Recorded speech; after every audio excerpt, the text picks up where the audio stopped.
All फ्रेन्डलाई good evening. अनि यहाँ चाहिँ अहिले यहाँ चाहिँ ठ्याक्कै 5:21 भयो। म चाहिँ हाल मलेसियाबाट। अनि आज हामी चाहिँ दाइहरूसँग अनि साथीहरू मिलेर चाहिँ आज हामी चाहिँ यसो सिक्का बनाएर खाऊँ भनेर छुट्टीको दिन।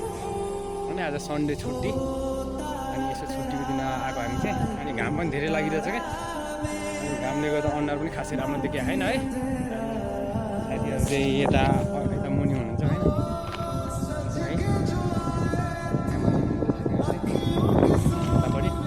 यहाँ माथि ढुङ्गामाथि चढेर चाहिँ यसो भ्लग बनाउँदैछु होइन।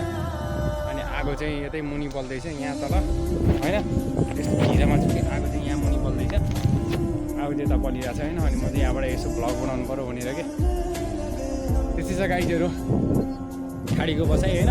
कहिलेको यसो रमाइलो पनि गर्नुपर्छ, सधैँ काम मात्रै गर्न पनि हुन्न भने यसो भ्लग बनाऊँ भनेर है त गाइजहरू। By by.